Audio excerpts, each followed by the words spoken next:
And we are here with a new episode of the Dreamer Comics Podcast. I'm your host, Omar Spahi, and I have today a really cool guest with me, a rock star.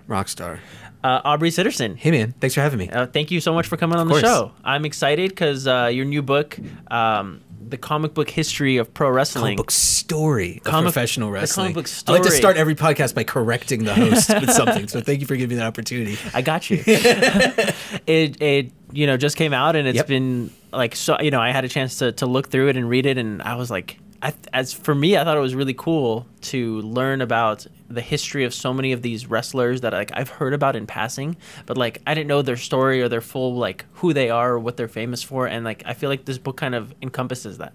Thanks, man. Yeah, that was very much one of the goals. We came in with a bunch of individual goals for this thing, and there's two reasons I corrected you early on, or three reasons. One is just because I'm a pedantic jerk, and I just like an opportunity to correct somebody. The second is that I want to make sure if people go and search for this thing, absolutely, they find it, right? Yep, so if they look for it online or whatever. Well, here's how you can tell. You can see the cover. There it is. And you can go after That's the book. That's the book. But the third reason I corrected you is because it is a history book, right? It is nonfiction, and we cover everything.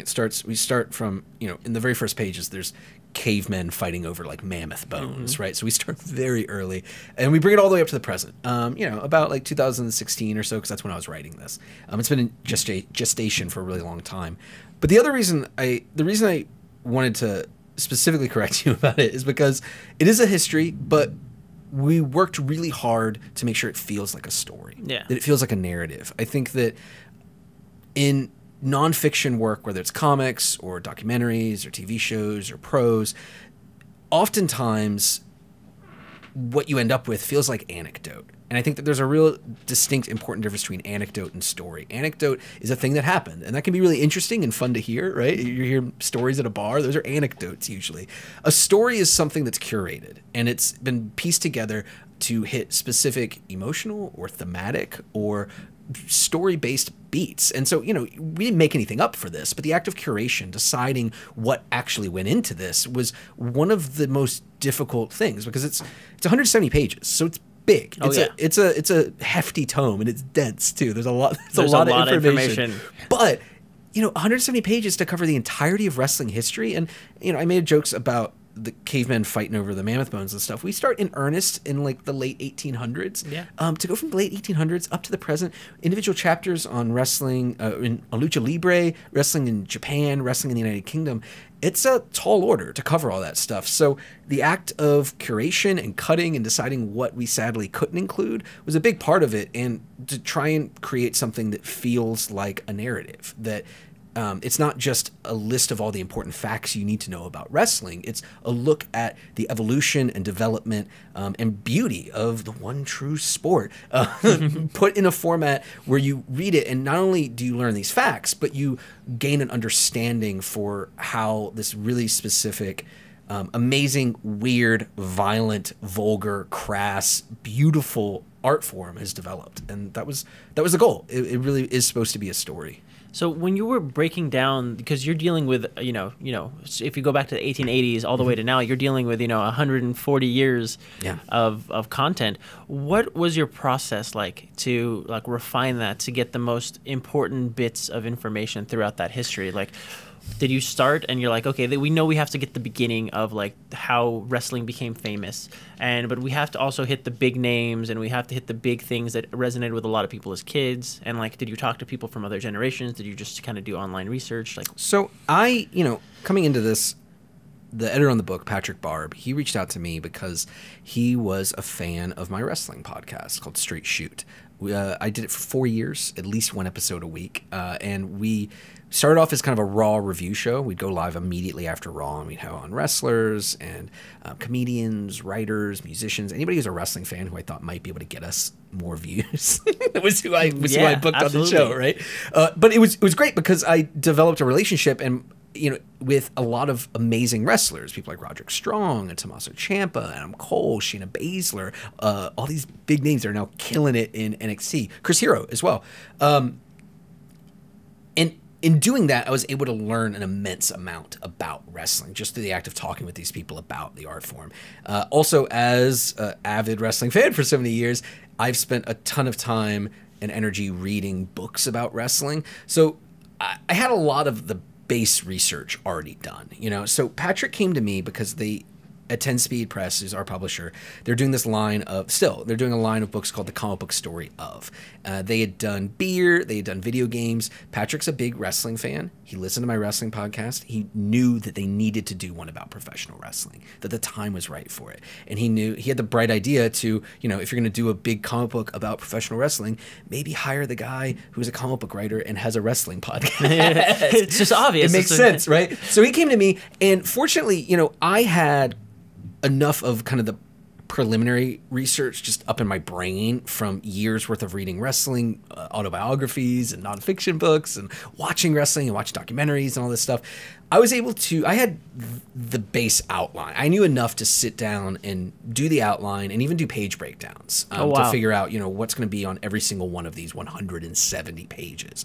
Once that was done, I was able to kind of focus in on where I needed more information and areas that, you know, maybe so for instance, I have a real fondness for professional wrestling in American wrestling in the late territory days. So I'm talking like the 1970s, like up into the 80s, right? That's my favorite era.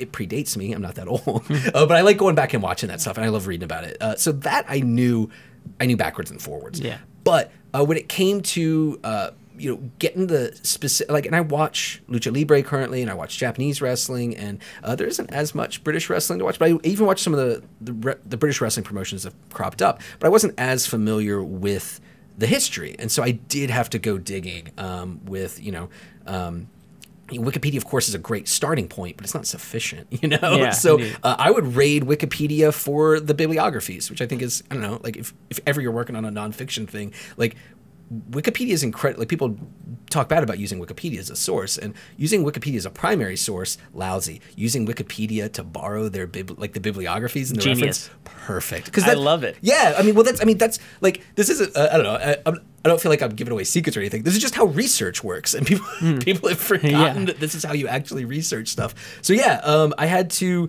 go back and dig to fill in kind of the blanks and figure out what these missing pieces were. But all along, the goal, I came into this thing and I had I looked at them like thesis statements, right? And which is, it's kind of like a clinical way to look at building a story. But for a nonfiction project, I think it makes sense, right? I came in with a few overarching ideas. One of which was that wrestling has always been wrestling, and that, you know, there's a lot of times there's this narrative that, oh, well, wrestling changed at this point, or, you know, this is when people stopped believing that it was real, or, you know, this is when kayfabe died, or whatever. Like, people love arguing and going back and forth about this stuff. My thesis is that all of it's nonsense. Wrestling's always been wrestling. Going back to the 1880s, the stuff was scripted, and if not scripted, fixed, right? And designed to get an emotional reaction from people, and that's never changed.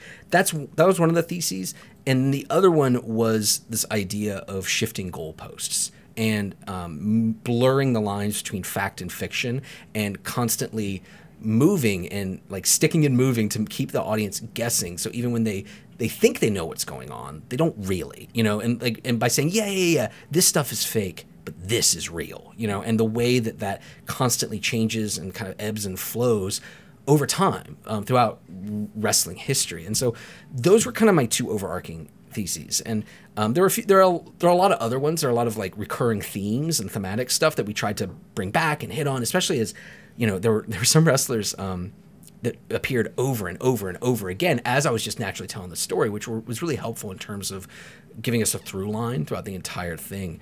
But yeah, that was my guiding light. And one of the toughest things, I mentioned already, but one of the toughest things about this book was figuring out what to leave on the cutting room floor. Because there's a lot. There's a lot of stuff that I could do like 5 more volumes of these, right? Because there's just so much. And I wanted to get as in-depth as I could, but the fact of the matter is we only had 170 pages, and some stuff did get cut. And so I've started to get it a little bit already, but I've been bracing myself for months for all of like the angry, like, how could you leave out this guy, or how could you leave out this promotion or this event? And the answer, whenever somebody asks me that, the answer is, you know, it's not that they're not important. It's not that I don't love them. Some of my favorite wrestlers I didn't really get into here. Yeah. It's that we were trying to tell a story. And as, you know, as important or cool or awesome as whatever wrestler or promotion or event or occurrence might be, if it didn't tie into this overarching story, we cut it.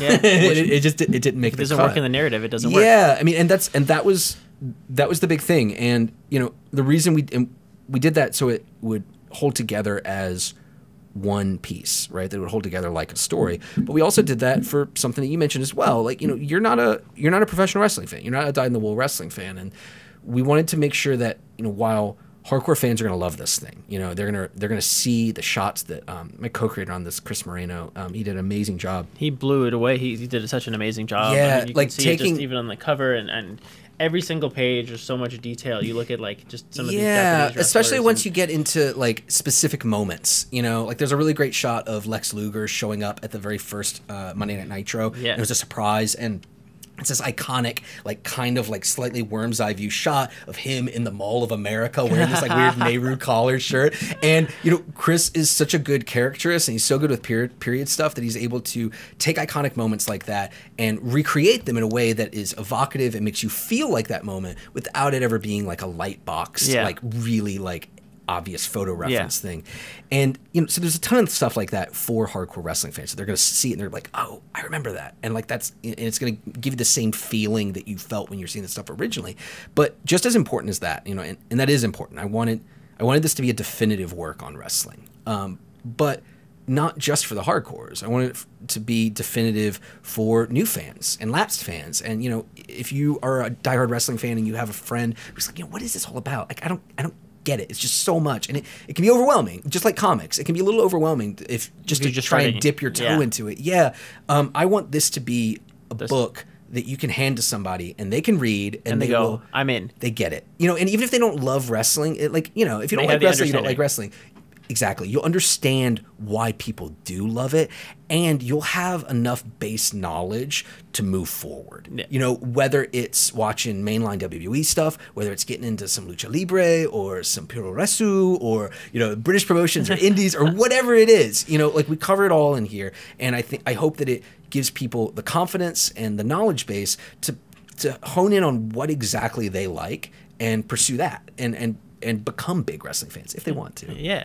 Or big comic book fans and wrestling fans. Yeah, you can do both of this. Yeah, man. It's so cool. I love it. That's super exciting. Now I wanted to back up a little bit. Sure. And I wanted to learn about your intro into comic books. What was your first experience with comics?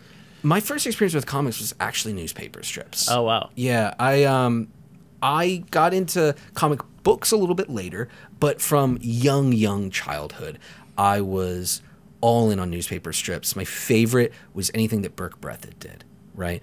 So when I was growing up, what was in the newspaper was Outland. And I loved Outland because it was, you know, Opus with the big, he's the penguin with the huge nose. He's really wacky looking. And like, there were these bizarre, like kind of fantasy backgrounds. It was just like this weird, strange world that they all lived in. And there were some kids there and some adults, but they all lived in this weird dream world and you know, hanging out with talking animals and stuff. It was bizarre.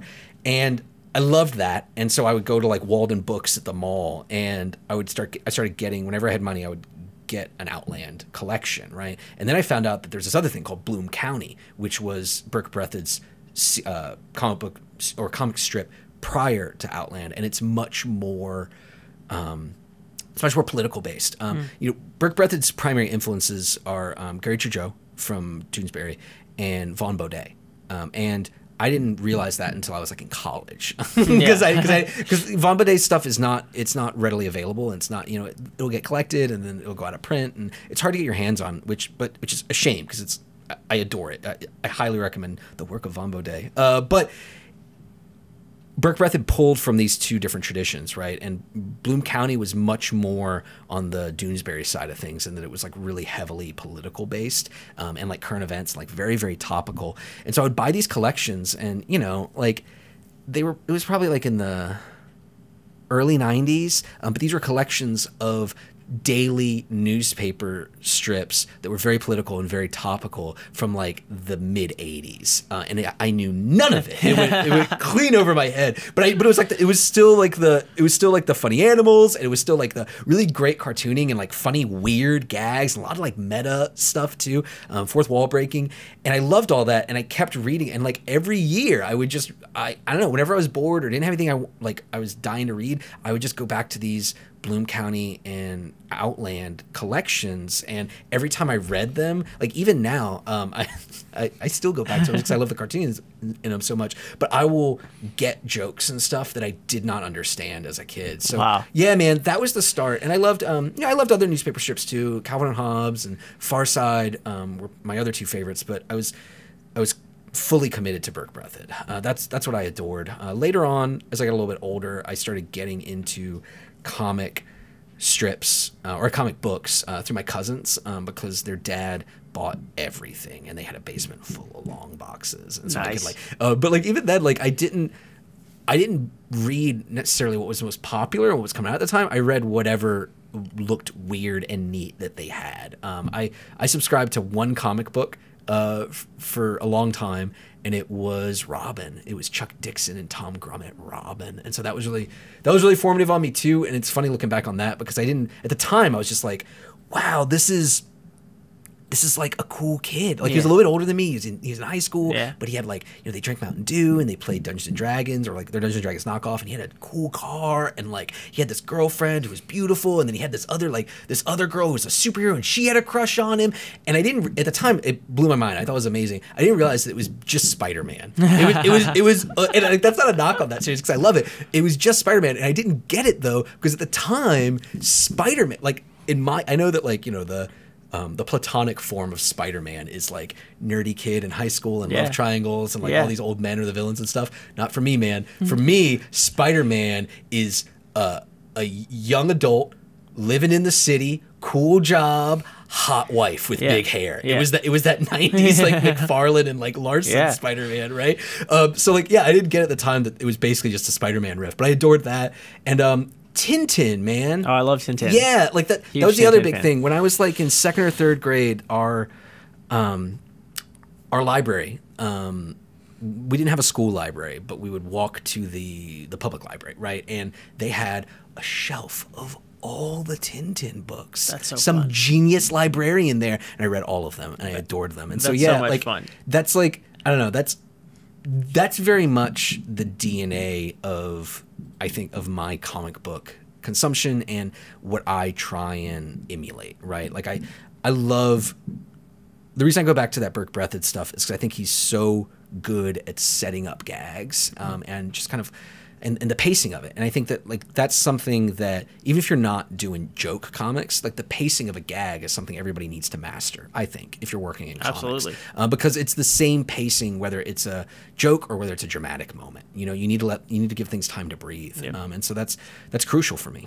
Yeah. You got to set up, take a beat if you need it, and knock it out of the park. It's true. I mean, like and I hate to be reductive and like knock things down to like such like a basic level, but it's true. There are rules there are rules how things work, in any artistic discipline. And I think sometimes writing gets accepted from this for really complex reasons I'm not going to go into right now. But there's this idea that like writing is just something you can pick up and do, and you feel it and you make it sound right, and like some people, but everybody would be better if they understood the rules of why things work. And even Picasso didn't start off doing abstract and cubist paintings, right? He started off drawn from life. He learned the rules. You learn the rules, and then you learn how to subvert and break those rules. And I think that break them and see how far you can push the boundaries. And there's a reason that the classic comic, and like American comic book tradition is different because it's kind of been bifurcated and split into comic strips and comic books. But if you look at like the core delivery system for comics as a medium, it's 3 panels. It's 3 panels for the exact same reasons that you just mentioned. You set things up, you give it a beat to develop, and then you pay it off. And that's true. That that holds true in comic books as well. It's not as readily apparent because you have multiple panels per page, you have splash page, and things go across pages and stuff, but you still need that structure and that pacing in order for anything you're writing to actually have an impact and actually to connect with the audience. Absolutely. I 100% agree with that. Let's talk about formal comics theory. Let's go. I'm ready. No, I mean, that's what this show is about. It's about just breaking down comics and getting people to learn, because I think we're all learning all the time. I never want to stop learning because I love it. Learning's great. I love it. So how did that transition? You talk about learning about comics. What was your first job in comics? I got an internship at Marvel while I was still in college. Oh, nice. Yeah. How did that come to be? So I had gotten when I moved to New York. So I grew up in Richmond, Virginia, and there were comic book shops around, and there was actually a really, really famous one that used to advertise in the books of this amazing collection. You could do mail order catalogs and stuff. It's called Dave's Comics, and if you look in old Marvel books, there are Dave's Comics advertisements all over it, and that's where my uncle went. I didn't really like that shop though because I played Magic the Gathering, and they stocked Magic the Gathering cards because they knew that kids would come in and buy them, but they were always furious whenever you did, right? Just because they didn't think that was their real business. They're like, we're doing this, but we don't want to do it. Yeah, man. And I remember it just really rubbed me the wrong way because one year, me and my cousins saved up all year because we knew that Ice Age was coming out, the new Magic set, and we saved up to buy a box, which was a huge expense for us as kids. And we were going to buy a box of packs, right? And then we were going to split them all up, and we were so excited. And we went in there, and we had crumpled dollar bills and change and stuff, and we barely had enough with the tax, and they were so mad at us. So I didn't they're out of business now. So I could say this, but I held a grudge against Dave's. And yeah, the comic book shops in Richmond, there's some really good ones now, and but at the time, they were hard to get to. I didn't live close to one, and I didn't. And then once I got a car, I don't know, girls. Yeah. I kind of missed the critical period to really get super into comics because they weren't available. And this is a thing that people talk about all the time. That this is why this is before there was manga and graphic novels in every Borders, and which doesn't exist anymore, or Barnes and Noble or whatever. This is before that era. So I kind of missed the critical period for it. But then when I got to college, and I went to college in New York City, I went to NYU, and there are so many comic stores, and they're all dope. And it's you don't drive, you just walk around, and so you just walk by when you're like, oh, Forbidden Planet, let me go in here and check out, and and my brain exploded, right? Just to have all of that stuff in one place and curated, and people who are nice and willing to help you. And yeah, it really blew my mind. And so I kind of fell down the rabbit hole really quickly when I was in college, and just reading anything I could get my hands on and anything that was recommended to me. And I got really, it's still one of my favorites, I got really into Usagi Yojimbo. That's one of my all-time favorites. But yeah, so I got super into comics, and I'd gone to college with the idea of going into academia. Right, I wanted to be in the philosophy department. I wanted to be a philosopher. I wanted to write and get published and teach, and I loved continental philosophy, and that's really what I wanted to do. And then I got there and I started meeting professors, and they were all miserable. And I was like, oh my God, what a terrible life. What have I done? Getting on the track to 10. You're just hearing these guys complain about, not even the professors, just the adjuncts and people just trying to get on the track to tenure, and all the politics of it. And I was like, oh my God, this sounds like a nightmare. I don't want to do this. And I kind of freaked out because I had, this is the great higher education system in this country, but I'd only been one semester into the philosophy program, and it was already too late for me to switch to I was like, you know what, let me I'm a math guy too. I like math a lot, and I was like, you know what, maybe I'll switch to programming or engineering or I looked at half a dozen different things. It was too late. I was going to have to do a fifth year. Yeah, because you had to get on the track in your first semester, right? Is that reasonable? So expecting 18-year-old kids to know? No changes. It's stupid. You have to know what you want to do for the rest of your life with no change. Yeah. Don't you think about changing it? It's ridiculous. So I was freaking out, and then I found comic books, and I was like, I had always loved writing. I had always, I enjoyed. I would write stories for fun and stuff like that, but always prose. And finding comics was so, and discovering that it sounds like a stupid thing, right? Because now with the internet, everybody all this stuff is so transparent. But even as early as or even as late as the early 2000s, which is when I was in college, just learning that there were people whose jobs were to write comic scripts was kind of a real eye opener. Same thing with me. I was the same exact way. And the reason that was amazing to me was because I grew up loving comic strips. I grew up loving cartoons. I adored cartoons. I always was a pretty visual thinker, but I'm not a good artist. I'm not. I don't think it's like this natural talent. I know. I get it. You have to develop it. You have to develop it. And I didn't. I got frustrated as a kid. Like my friends and my cousins were better artists than me. And I'm done. I don't want to do this anymore. And so finding out that there was a way to create something visual, by yourself without all like the structure of film and television and having to have like 36 people involved for like the tiniest thing, right?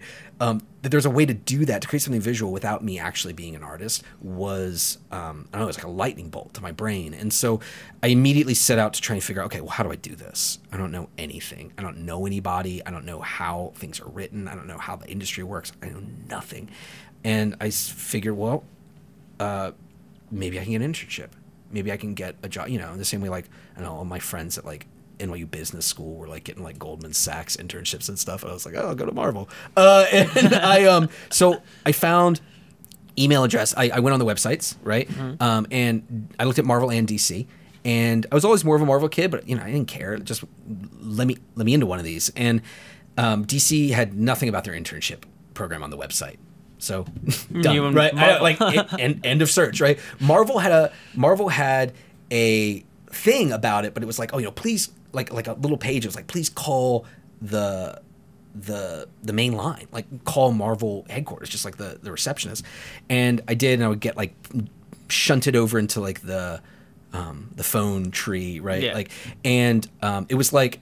I just watched Fight Club, so this is on my mind. I did another podcast where we talked about Fight Club, but you know how when like Jared Leto and like all the other like Jared Leto and Meatloaf, all of our favorites, they show up on the porch and they just have to stand there for 3 days in order to get let in. Yeah, exactly. That's what it felt like because I couldn't get through to anybody, and I just started like following the menu options, trying to. And I was like, you know what, human resources, like that's who I'll ask. I'll answer human resources, and I eventually got through to Mary Sprouse, who was, and maybe still, I don't know, at the time, she was like the executive VP of human resources. And she was the only, this is well pre-Disney, so she was the only human resources employee at Marvel. And she was like the executive VP, and she was really high up. And so I found out a way in the phone system to just get put directly through to Mary Sprouse, and I called that poor woman every day for like 2 or 3 weeks. Just trying to get, just like asking her every day, just like, hey, this is Aubrey Sitterson again, just call about that internship. And eventually she like sent my information to Tom Brevoort's assistant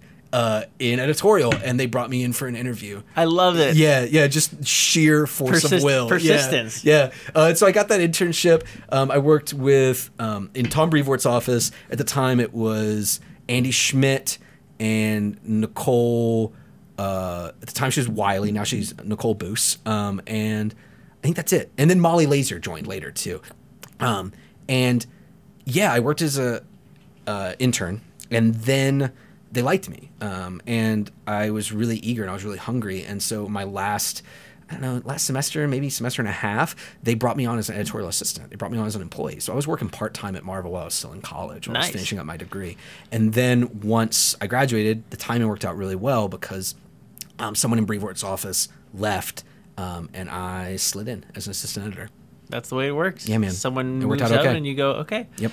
And it's super interesting because, we've had so many guests on the show, and you don't realize that so many people who start off as interns and assistants grow up and become the presidents and vice presidents of all these companies. Sometimes, yeah. And no, it's like an absolute. Like you have to be. I think your numbers are a little skewed. No, because I'm not saying, you don't hear about like the dozens of interns I worked with and never heard from again. No, I just think that it's an absolute that you should be nice to the interns because one day they may be running. You should be nice to the interns because you're a human being, and so are they. And they're working for free or for peanuts most of the time. That's true. Yeah. That's the reason to be nice to interns. That's true also. But also, it's also interesting that people also grow, and you don't, because we live in the present so much, we can't see the future. We don't know who's going to be around and who's not. Yeah. So it's something that's super interesting is to like not know the future and see who, it's cool, man. Who goes what path. I know there are people I still keep in touch with who I interned with. Greg Tumbarello, who's at Lionforge now as an editor. We interned together, not in the same office, but at the same time. But it's so funny how, you work up together and you kind of, build ladders together and build bridges together and you rise the ranks in the same way. And so as you were with an assistant editor at Marvel, what was your first kind of writing job, or like first kind of getting into professional comics on the creative side? Yeah, I mean, so editorial is a creative job. Yeah, I think absolutely. it's different though, No, and I I'm not upset. I'm not offended by that because No. it is very different, right? And in terms of writing comics, there was a rule that you can't be an editor and write at the same time. Yep. And so my goal, as I said earlier, my goal was to write comics. I wanted to intern, or I wanted to work in editorial long enough to learn how to write comics and then do it and then go. And so, even while I was in college, I was doing like self-published, like DIY stuff. It was awful. Like, thankfully, like nobody bought any of them, so they're just not out. Like, I can just pretend it didn't exist. I was doing, like some stuff I drew myself, like really like amateurish, like mini comics and stuff. I did some weird like fumetti stuff while I was in college. You know what that is? No, what's fumetti? Fumetti is like Italian photo comics. Oh, okay. Yeah. So mine wasn't Italian, but it was like that style I've stuff. seen those right? stuff. Like I made a list of shots and I got my actors in and we went somewhere and I had a friend who was a really good photographer and I directed him on like the exact shots I needed and then I went and photoshopped them all together. That's so cool. Yeah, it's weird. It's like I don't know. It's uncomfortable. Like it's like this big like. It's this big, awful multimedia comic. It's an adaptation of the Book of Job. Okay. From the Bible? Yeah, dude. And like it's like a modern adaptation of the Book of Job, and there's 3 different art styles, right? So, when God and the devil and God's angels are talking to each other and making the bet about Job, it's fumetti. Oh, right? wow. It's like I got like a guy to be God. And Yeah. They didn't wear costumes or anything. They're like sitting in a cafe in New York, right? And then so that's that. And then when it goes into like the actual story, it's abstracted more. And so I drew it, and it's like weird, bad, big-headed, like digital cartoon. Like I had a Wacom, like an early Wacom pad, and I did it. It's awful. And then when Joe if you're not familiar, so I philosophy major, so I was super into this kind of stuff, and like I had gotten like a translation of an earlier version of Job, because Job is a story. The Book of Job is older than any other books in the Bible. It predates Judaism. Really, it was a story that got passed down through like the wandering tribes in the Middle East, and that's why it's so different and weird, and that's why one of the reasons I continue to like it so much. But once Job like freaks out about all these terrible things happening to him and starts like wailing and like cursing God and like talks about all these monsters like come to devour him and stuff like that, then it becomes painted. And my girlfriend at the time, now my wife, she painted these big spreads that we did for it, and then I dropped in like caption. I digitally lettered it. That's amazing. It's a mess. It is a glorious mess. I bit off way more than I could chew. So I've been doing stuff like that since I was in college, and then I finished that, I think, while I was still. Oh, dude, there was also collage. I also did collage. There was a 4th thing. I like cut all this stuff and I did like weird collage.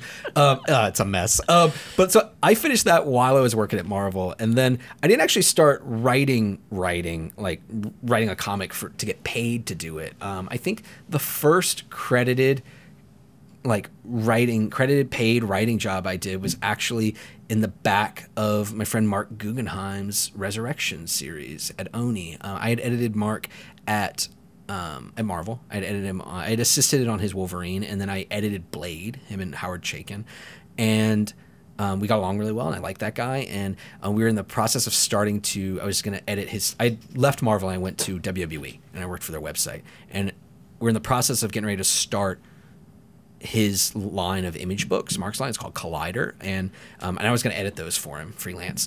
And he asked if I wanted to submit a backup story for his Resurrection series. That's awesome. Yeah, and so that was the first name. Brett Weldell did the art for it. It's neat. It's like a little short story. That's so cool. Yeah, that was the first one. That's amazing. And like Mark has gone to do everything with TV. Mark was already doing everything, but he's done more since then. Yeah, he's incredible.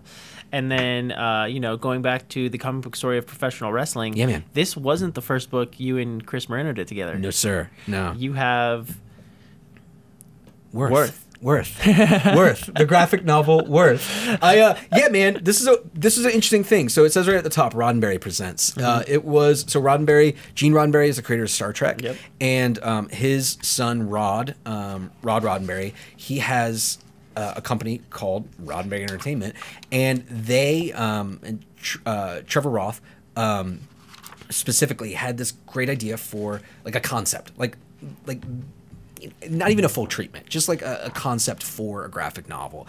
And they wanted to do something that was about, kind of Gran Torino-esque. It's like, but it's a superhero. It's a superhero past his prime, and things have moved by or passed him by, and it's about finding out your worth, right? And his name is Grant Worth, right? You get it?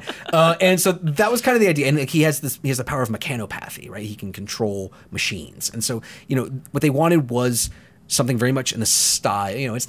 It's not in Star Trek continuity. It doesn't have anything to do with Star Trek, except for the fact that they wanted something that was a similar, like, kind of secular humanist approach to what Gene Roddenberry always did on Star Trek, and what Star Trek continues to do, right? Absolutely.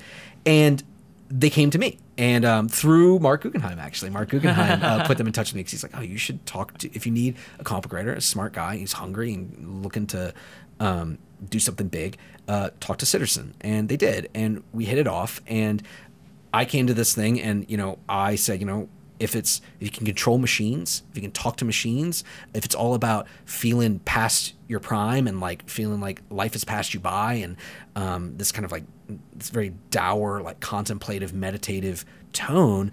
This was in 2000. This was right after the crash. So this was like 2009, 2010. Yeah. I said, let's set it in Detroit.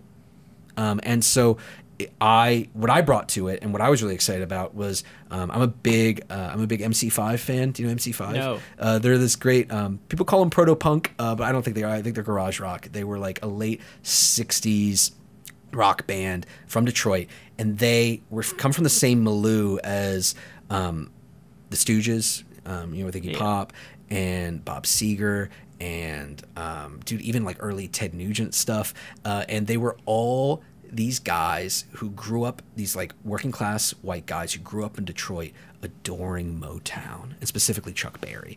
And they built this, and MC5 specifically are my favorite of the bunch, because they were really, really aggressively political, like really far left wing. They were part of something called the White Panther Party, which was established to support the Black Panthers. And so they are openly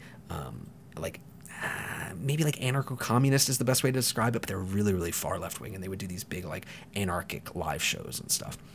And they were performing during the late 60s in Detroit, which is a really tumultuous period, the riots and everything. And the riots in 1969, I think it is, that's where this book starts, with Worth as a young man, as like this cool hero riding around on his American-made muscle car and stuff, and like the dream's still alive. And then we cut forward to the present day. And the dream is dead. The dream's dead. And he, the world's passed him by, where he used to be able to communicate with cars because they were all just these mechanical things. Now they're loaded up with computers and like microchips and stuff that he can't communicate with them anymore. And so that's what the story is all about. And I tried to bring like a really heavy kind of Marxist read to it. And that was part of my pitch. That was part of the treatment. That's the thing that I was most. And it was great working on it. I'm really proud of the work. But the best thing about working on it, honestly, was getting a chance to collaborate with Chris. We really hit it off. And I moved out to LA a couple years later, and then he's local, and so we've kept in touch ever since, man. That's amazing. It's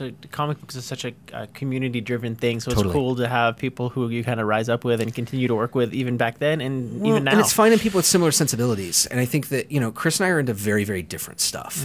But we have a lot of similarities in terms of how we think about page real estate and how beats and stuff are broken down, because he, like me, his favorite stuff as a kid was comedy and like humor comics, and that's really his wheelhouse. And it doesn't mean it's the only thing that we can do, but I think it's helpful. I think it's a valuable approach to come to not just humor in comics, but any kind of narrative beat. This is exactly what we were talking about before. Yeah, absolutely. It's interesting because in comic books, it's not about, there's no budget. You can, if you have a big explosion or anything like that, you don't have to worry it's going to cost X amount, like a TV show or a movie or anything like that. But you worry about space. It's because comic book is a space medium. Are we going to have enough space on the page to tell the story we want to tell? How big do we want to make this thing? This thing is the most important thing. Do we make it bigger to draw emphasis to it? Do we make it smaller because we have so much other stuff to tell? Like, what's the process? And so it's interesting to get into. Yeah, man. I think that's one of the first considerations, certainly, that everything in comics is determined by space in a way. And like you say that, and people who are familiar with other mediums, it doesn't immediately register for them, right? Because even like, I mean, there's a thing that Brevoort used to say all the time when I was working at Marvel, is he would say, especially when talking to or about writers who have come from TV. He's like, the thing is, if you're working in TV, dialogue is time. Yep. And comics dialogue is space. Yep. And this is an entirely different thing. And, in television, put in your spec pilot, put as much dialogue in it as you want. Some of it will get cut, and they can just talk faster. You've seen Gilmore Girls. Exactly. They'll just burn through it, right? They'll just get through all the one-liners.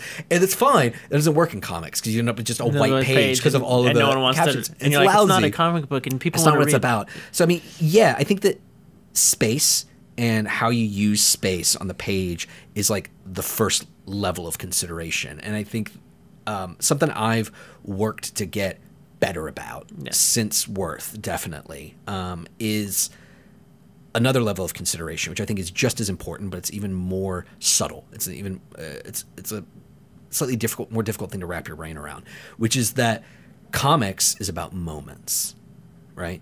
And every story is about moments, right? In like the broad sense, right? Course. Like, it's like what you remember and what's important to you. But in comics, on a page, right? So we're looking at Street Fighter G.I. Joe, which is a big fight comic I did. So there's a really good example of it, right?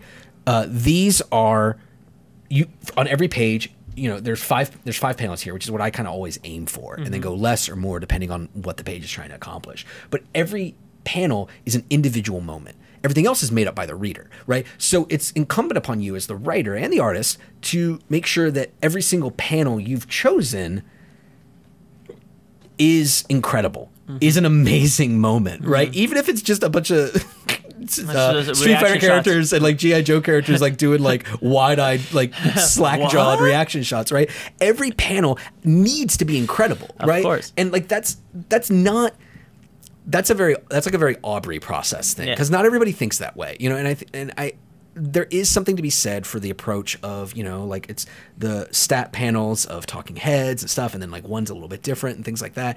And I would file that under subversion of the rules, right? Yeah. It's what we were talking about earlier. The rule is every panel needs to mean something. Every panel needs to be an incredible moment, because if your comic book is 20 pages, if you have on average 5 panels a page, because any more than that, you're being a sadistic monster to your artist.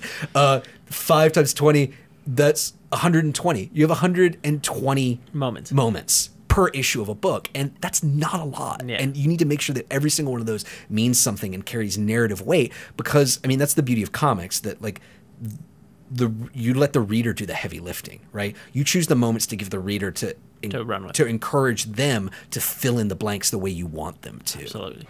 That's amazing. So let's go back to Street Fighter G.I. Joe for a sec. How did this come to be? Was this your first G.I. Joe comic book? This was my first G.I. Joe comic and my first Street Fighter comic. So I was doing my Straight Shoot wrestling podcast. I was doing another podcast called Scald, which I've also ended. It was Scald came about because I was frustrated about my career and my progression in comics. I would get a short story here or there, and I've done short stories everywhere, right? Like I did a short story at DC, and I've done short stories at Marvel and Oni and Image and Viz and all these different places.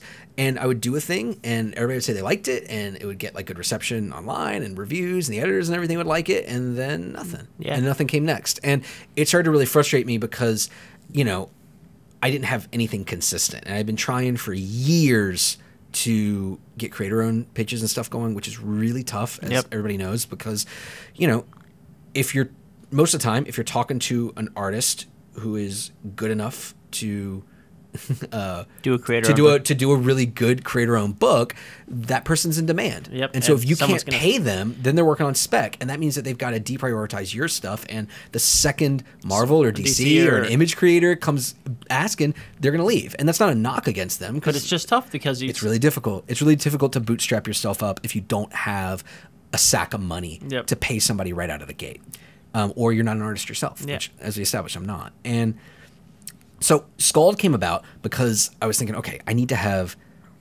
consistent story out, because that's my problem right now. I decided that the problem was that, you know, one short story every 7 months isn't enough to actually get momentum and get people's attention. I need to have constant content out there. And so I was like, well, what can I do? I have gotten pretty good at, I think I'm a good writer, and I've gotten pretty good at talking to people because I've been doing this podcast for so long. How about I just do that? How about I just do an oral serialized story? And so for 3 years, every single week, I wrote between, the shortest one was probably 20 minutes. The longest one was almost an hour. Wow. I would write an episode of this story. It was this big, gnarly, bloody, psychedelic, like very like Moorcock influenced, Moorcock. And I tell people it's like having Conan read to you by the Ultimate Warrior, right? Because I do a lot of shouting and a lot of like I don't do weird voices, but it is all about like the rhythms of the storytelling. Yeah. And for 3 years, I wrote a new one every single week and published it. And so I was, at the time I was doing that. I was doing straight shoot. I was doing lots of like, I don't know, just like copywriting and web writing and like bits and pieces and stuff. And I was at, you know what the Psycho Festival is? No, what's the Psycho Festival? So now it's moved to Los Angeles, and I went to the one that was the last one in LA, and it was Psycho or in California. It was down in Orange County. It was Psycho California, and it was like an all like doom and stoner and psych metal festival for like 3 days in Orange County, in this office park in Orange County. And I had my earplugs in and just like beer in hand, just letting this stuff like wash over me. I got an email and I looked at it. It was John Barber at who's now the editor-in-chief at IDW, who at the time was an editor, and he reached out to me because one of the things I talked about all the time on my wrestling podcast and on like social media was this idea of fight-based storytelling. And that's why I think one of the things I think wrestling does better than anybody else. And a lot of times if you're looking at fight scenes, whether it's in movies or comics or television, it basically goes like this. Aubrey and Omar get in a fight, and we keep punching each other until one of us punches wins, each other the hardest, and then it's over. And that's the fight scene. That's so lousy. That's 100%. That's so garbage. And like, because if you watch a good fight scene, right? Like, and there are a lot of them. Tension, and more building. Than that. There's a narrative. There's an actual narrative of the story, and you learn. And fighting is, and this is why kung fu movies and superhero comics and wrestling, why these are so enduring genres and forms, is because fighting is a crucible through which you can learn something about your characters. Yep. It's maybe the best way to learn something about your characters, because you find out what really matters to them when everything's on the line. They're maybe fighting for their lives or for pride or whatever, you know? And this is the basis of a good wrestling match, is giving us this narrative beyond just two guys just doing moves at each other. Those are bad matches. A good match is one that takes you on a journey. It tells you a story, and you even not knowing the gimmicks or who the wrestlers are, you can sit down, you can watch the match, you can understand what's happening, what's going on, and why. Exactly. And I talked about this all the time. And John reached out to me because he said, "Listen, Capcom came to us and they want to do Street Fighter G.I. Joe." I think basically just because there was that like '90s toy line, right? I think that's like the only, because like, you know, it's not like there was like big things going on with G.I. Joe at the time. I think they just thought it would be fun, and so they came to them and they said they want to do it, and he said, "Sure, great, we're in." And then they're like, "Oh man, we don't know what to do with this. Like, what does this look like?" Because these are like such disparate, strange franchises. Yeah, they're very different from each other. And he said, "Do you have an idea for this?" I said, "Absolutely." And I was like, you know, like a band was playing. I think it was Acid Witch, which they sound exactly like what they sound like. I was listening to Acid Witch, and I'm emailing him, and I was like, "Yes, it's King of the Ring. I'll email you Monday." And like I emailed him that, and like I talked to him on Monday, and he's like, "Listen, man, nobody, what does that mean?" Nobody knows what that means, because it's not, they weren't big wrestling fans. And I was like, "Oh, you know, King of the Ring, it's a one-night tournament. It's single elimination, and it's narratives told throughout this night of matches. And you have heroes and you have villains and upsets and changes and like who beats who matters, and like there are all these interlocking stories, and that's how a wrestling tournament works. And he's like, I think I get it, but I don't really. I was like, don't worry. I got it. And I made the brackets. That's how I pitched this thing. I made the brackets, which are actually in here. Oh, it's on the back. I made the brackets, and like some of the characters got changed because of people who like the Capcom and Hasbro wanted to include and stuff. But I made the brackets and I booked the tournament the same way you would if you were a wrestling booker. That's amazing. And I said, listen, it's just going to be matches. And they're like, what do you mean? I was like, I mean, on the second page, fight. It's into it, and it's nothing but matches the entire time, and they still like didn't fully get it. And I booked the tournament and I described how every single match in the tournament would go, and I'll be like, will take up this many pages, and I laid out the entire thing. I sent it to them and they said, oh yeah, do that. And so it's a fight comic. It is an unabashed fight comic. It's nothing but the first page gives us a little bit of intro, but not really. Like what I told people at the time was like, man, and I know some people like this stuff, but like I can't imagine how bored I would be writing like, Guile saying goodbye to his family and getting on the plane and flying to the tournament and thinking about the.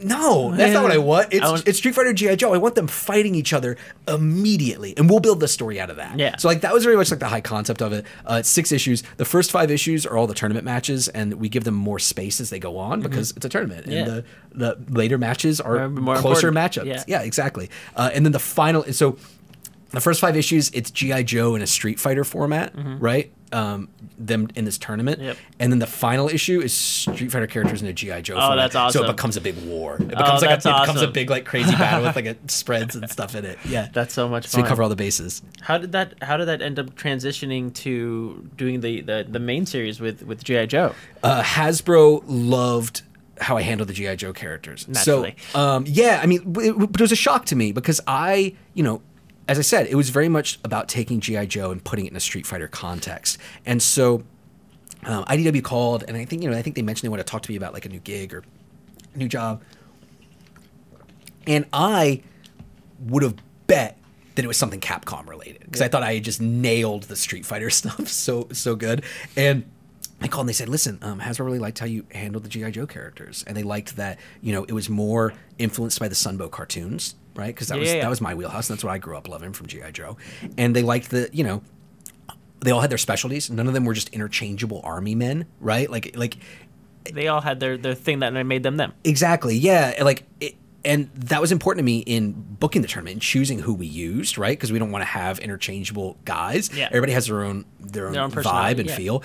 And they loved that. And they loved, like Crocmaster. Like, I don't know, one of my favorite panels in Street Fighter G.I. Joe is Guile hitting a crocodile with a backbreaker, right? Because it's stuff like that. Yeah, but like, Crocmaster's in it with the crocodile. He's like the goofy Crocmaster we all know and love. And yeah, they loved that. And IDW was getting ready to launch their new Hasbro like combined universe, and they asked if I wanted to be the writer of the ongoing G.I. Joe book launching out of the big crossover Revolution, and I said, of course I would. And my pitch for that was, we're not going to do real world military action. I think we've gone far enough in that direction, right? There's been a lot of that stuff, and a lot of it's really good, but it's enough. And I can't go any further than what we've already done. And also, it's not really what I'm interested in about G.I. Joe.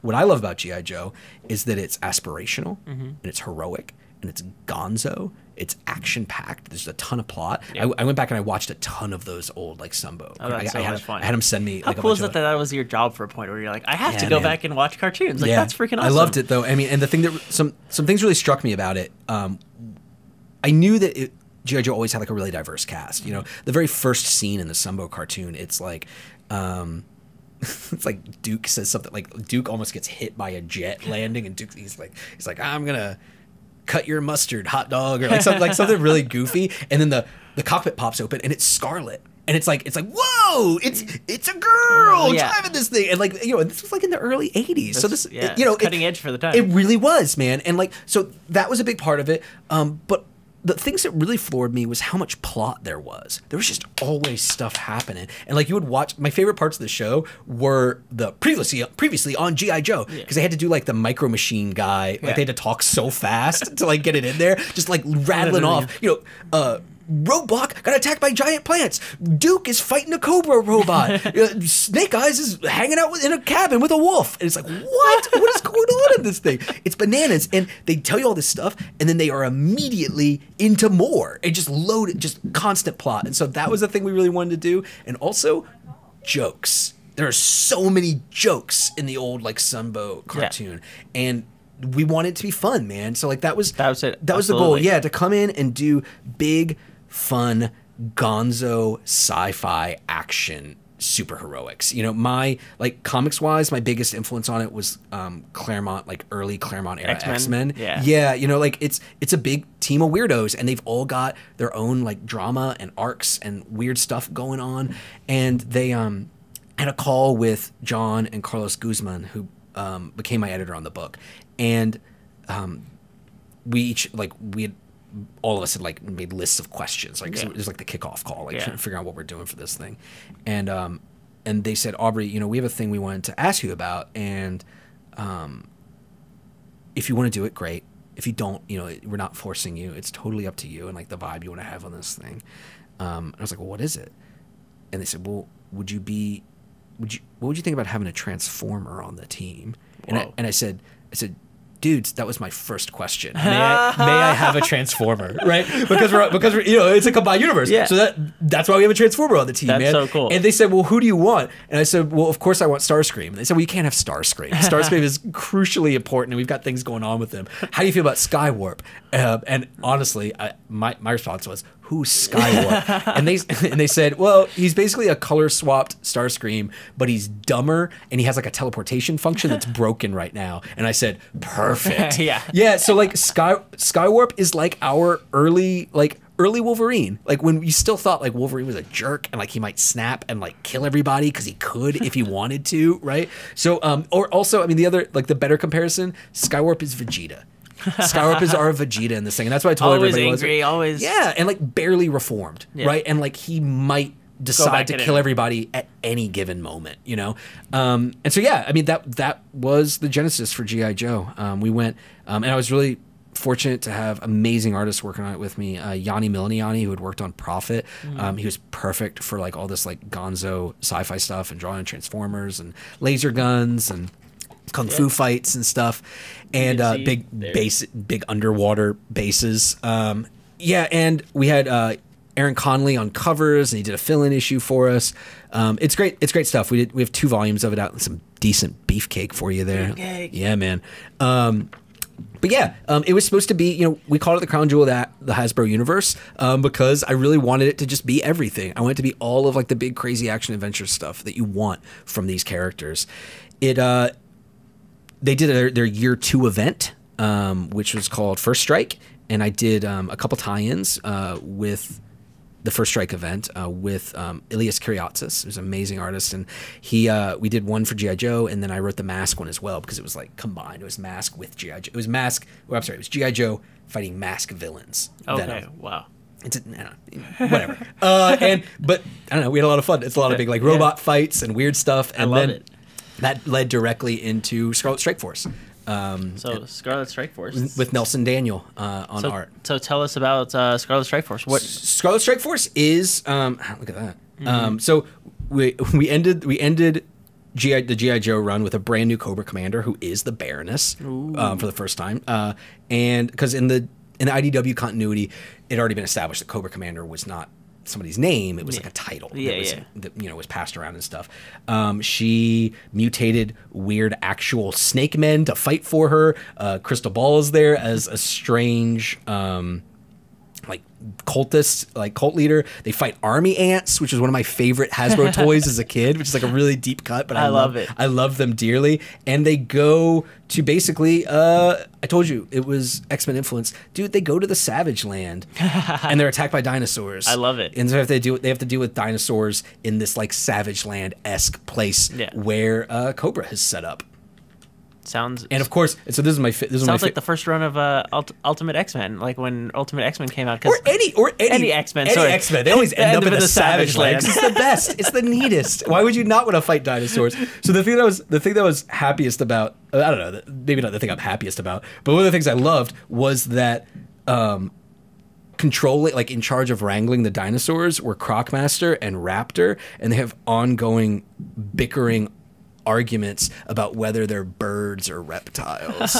And they're birds, right? They're birds. Yeah, we know yeah, that yeah. now. But Crocmaster's dumb, and Yeah, he he's just just gonna have insists. fun. He's like, look at them. They're lizards.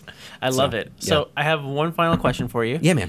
I end all my interviews asking what advice you have for any aspiring creators, writers, artists, anyone who wants to break into comics or kind of be the next Aubrey Sitterson. Oh man, don't be the next Aubrey Sitterson, because I don't have anywhere to go. I don't know what my move then is if you're the next Aubrey Sitterson.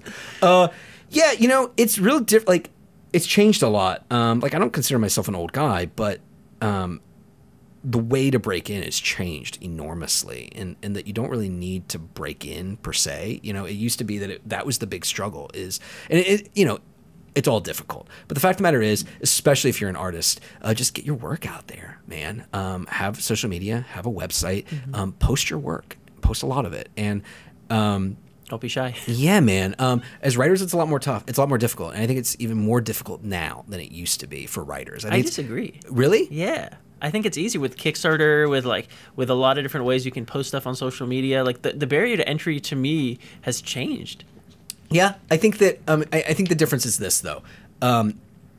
That barrier to entry lowering is great for artists, because if you go to somebody's DeviantArt or you look at their Instagram, you're like, oh, this person's great. I can see it right now. It takes me 3 seconds to see that this person is excellent.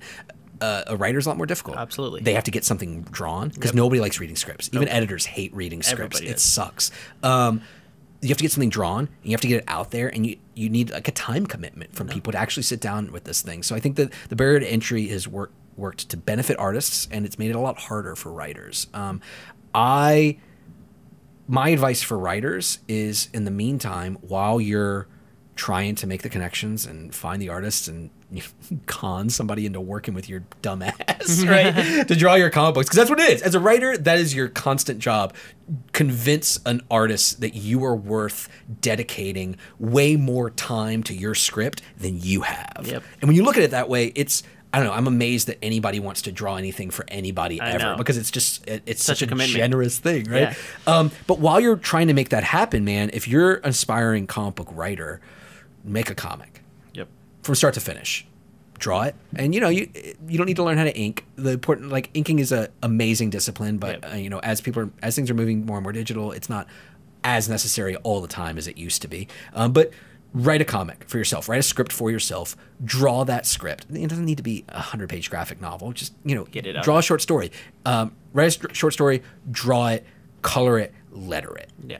Even if you don't show it to anybody, which you should, even if you don't post online, which you should, you're going to learn a lot about actually writing, and that's kind of the best. That's much better practice than just writing scripts that are never going to get drawn. So that's my advice. If you're trying to break in as a comic book writer, become a comic book artist. I love it. Yeah. Well, where can people find you online? Where can people, reach out to you? I'm Aubrey Sitterson on all social media. It's just my name. It's AubreySitterson. Also have a website, AubreySitterson.com. Again, it's just my name. It's about everything's.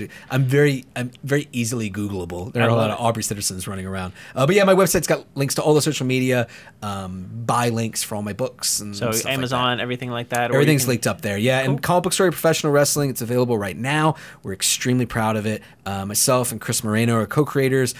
Colors by the amazing Lynn O'Grady, Alan Pasalacqua, Brad Simpson, Jay Moreno, letters by the mighty Russ Wooten. It is a dream team of creators. It's available everywhere, at local comic book shops, local bookstores, online retailers, whatever you got. I think, probably there's still, if you want a signed copy, signed by me and Chris Moreno, you can get one from Collector's Paradise. And I've got that link on all my stuff too. Just go find me online. You'll see it. I love it, man. Thank you so much for coming on Thanks the show. for having me, brother.